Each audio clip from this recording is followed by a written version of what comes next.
Halo teman-teman semua, selamat datang di podcast Ngobrol Santai bareng ASN. Baik lagi bareng aku, Evi Novianti dari Suku Dinas PPAPP Kota Administrasi Jakarta Pusat.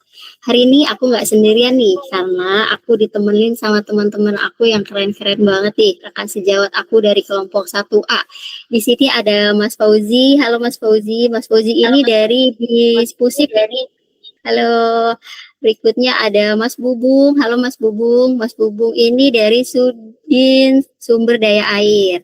Berikutnya ada Mas Adam Suryana. Halo Mas Adam. Mas Adam sendiri ini dari Dinas Gulkarmat. Lalu ada Mbak Gabriela Putri dari Dinas Kesehatan ya Mbak. Halo semuanya. Gimana kabarnya Mas, Mbak? Mbak. Baik. Oke, alhamdulillah baik. Terima kasih ya Mas, Mbak semua sudah meluangkan waktunya nih untuk gabung di sini. Kita ngobrolin seputar wawasan kebangsaan dan nilai bela negara. Nah, teman-teman, karena kita mau ngebahas sesuatu yang sebenarnya kita sering dengar nih selama kita latsar kemarin, tapi mungkin bahasanya terlalu berat ya kita dengar. Kita mau ngebahas soal wawasan kebangsaan dan bela negara. Tapi sebelum kita bahas, kalian harus standby dulu nih ya, karena materi-materi atau nanti jawaban-jawaban dari narasumber kita ini pastinya luar biasa ya. Kita nggak bakal bahas teori yang bikin ngantuk kayak di buku atau di modul. Kita mau bedah nih, gimana sih sebenarnya implementasi hal-hal yang kita lakuin di dunia kerja yang setiap hari, apalagi kerjaan kita tuh berkutat sama masyarakat dan kita apalagi sebagai pelayanan publik. Oke, tanpa berpanjang-panjang waktu, kita langsung mulai aja ya. Kita langsung ke pertanyaan aja. Pertanyaan pertama aku mau arahin ke Mas Fauzi. Halo Mas Fauzi. Halo Mas Fauzi, aku mau tanya nih. Menurut Mas Fauzi nih, gimana sih cara kita nerapin semangat Bhinneka Tunggal Ika di tempat kerja? Boleh dijawab ya Mas, terima kasih. Ya, Mbak Evi, untuk gimana sih cara kita menerapkan semangat Bhinneka Tunggal Ika di tempat kerja itu kan sebenarnya nggak terlalu rumit-rumit banget. Dari bisa kita lihat di antara rekan-rekan kerja kita, dia kan ada yang berasal dari suku apa, dari golongan apa, ada yang difabel, ada yang enggak, dan itu gimana sih kita caranya bisa memperlakukan mereka dengan sama tanpa kita harus memandang perbedaan, jadi kita nggak membeda-bedakan pekerjaan. Kita misal ada pekerjaan satu yang kayaknya sulit, harus dikasih ke orang yang ini, nanti kayak pekerjaan yang mudah harus dikasih ke orang ini, kan enggak. Jadi kita semuanya setara, kita gimana sih cara kita memperlakukan teman sejawat itu dengan setara, dan itu nanti efeknya juga bisa ke masyarakat gitu. Jadi menurut saya sih simpelnya yang bisa kita lakukan dari tempat kerja sih kayak gitu ya Kak. Nanti untuk perkembangannya mungkin bisa dilakukan lebih jauh lagi nanti di masyarakat seperti apa. Oke, setuju nih Mas Fauzi, karena kan pasti kita di tempat kerja berbagai macam latar belakang ya, usia, suku, budaya, agama. Justru dari perbedaan itu kita makin kompak ya. Oke, selanjutnya kita ke pertanyaan kedua nih. Pertanyaan kedua saya mau ke Mas Bubung nih. Halo Mas Bubung. Halo, Mas.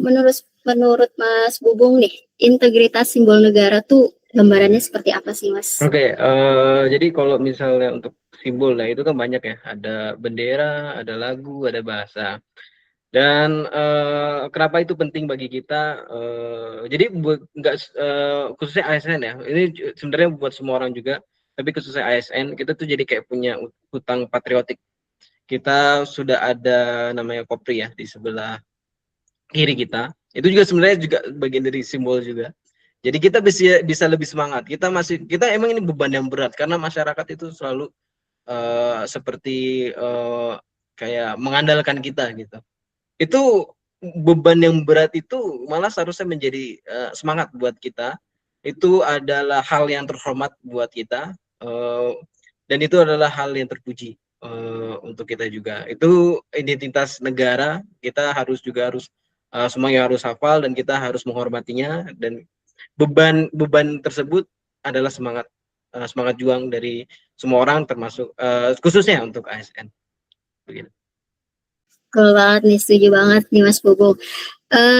Saya salpuk nih sama latar belakang Mas dan Mbak semua di sini nih. Ini juga udah mencerminkan suatu simbol negara kita masing-masing ya, dengan backgroundnya rumah adat masing-masing nih. Ini menarik nih. Saya baru nemu nih background Zoom simbolnya rumah adat.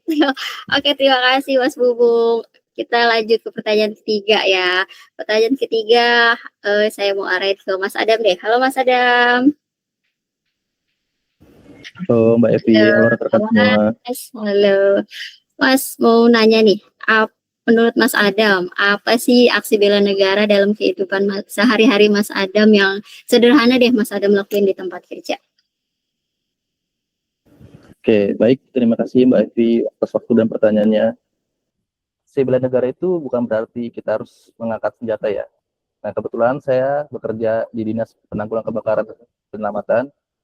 Nah, yang pertama yaitu disiplin dan profesionalisme, yaitu berangkat kerja tepat waktu. Nah, profesionalisme itu di sini kita tidak membeda-bedakan seorang, mau itu ras ataupun agama seseorang, maupun itu dia pejabat atau bukan, kita akan tetap melayani. Nah, yang kedua, siap siaga melayani masyarakat. Nah, di sini kita sebagai petugas pemadam kebakaran, kita siaga 1 kali 24 jam. Nah, satu hari satu hari itu kita berjaga menunggu ada panggilan kebakaran, penyelamatan ataupun pendaruratan lainnya. Nah, maupun kita sedang makan ataupun kita mandi, nah kita tinggalin. Kita lebih mementingkan kedaruratan tersebut. Itu saja sih Mbak Evi sebenarnya. Terima kasih Mbak Evi. Ya, terima kasih Mas. Mantep nih, keren banget. Emang harus standby 1 kali 24 jam ya Mas ya. Mantap. Oke, kita ke pertanyaan terakhir nih, ke wanita satu-satunya di Zoom ini. Halo Mbak Gabriela. Halo. Mbak, aku mau tanya nih, gimana sih cara kita buat tetap waspada nih supaya nggak gampang kemakan isu-isu yang nggak benar atau hoax di luar sana, yang biar nggak ngerusak nih nama instansi kita sama instansi-instansi yang lain. Terima kasih. Oke, menarik pertanyaannya ya Mbak ya. Mengingat di sekarang nih eranya digital banget ya, semua bisa kita dapat informasi itu ada di internet ya. Kalau tips dari aku adalah kita coba nih kalau dapat info jangan langsung ditelan mentah-mentah. Ya, coba kita buka dari website resmi dari instansi yang akan kita tuju gitu. Atau misalnya kalau kita buka di internet dapatnya dari blog-blog pribadi, nah itu perlu diwaspadai, jangan langsung dipercaya. Boleh kita cross-check dulu beberapa kali, atau kalau mau lebih amannya lagi kita buka website resminya. Gitu sih Mbak, paling simpelnya ya yang bisa kita terapkan. Karena di zaman sekarang ini banyak AI ya. Nah gitu sih paling Mbak.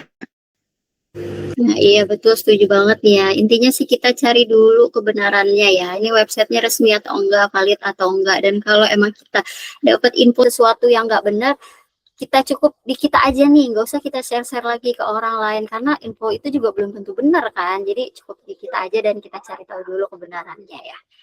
Oke, terima kasih teman-teman semua untuk jawabannya, ini luar biasa sekali nih. Semoga menjawab keresahan atau rasa penasaran teman-teman di luar sana yang lagi nonton podcast kita. Oke, karena waktu kita nggak banyak ya teman-teman, aku langsung ke kesimpulan aja ya. Oke, karena obrolan kita ini ngebahas sesuatu yang kayaknya berat gitu ya, tentang wawasan kebangsaan dan bela negara. Ternyata itu tuh nggak serumit yang kita bayangin di modul-modul atau di buku-buku. Ternyata sesimpel kita kerja datang tepat waktu, disiplin, ngejagain data-data atau arsip-arsip biar nggak bocor, terus melayani warga dan masyarakat dengan ramah, itu tuh udah jadi bukti kalau kita itu cinta sama negara ini lewat jalur profesionalisme kita sebagai ASN. Gimana, setuju nggak nih teman-teman? Setuju ya. Oke, nah, semoga obrolan singkat ini jadi mood booster kita, buat kita semua untuk lebih semangat lagi nih ngasih yang terbaik untuk instansi dan tentunya buat Indonesia. Sebelumnya aku Evi Novianti selaku host di sini dan rekan-rekan di sini semua dari kelompok 1A pamit undur diri, sampai jumpa kembali. Dadah.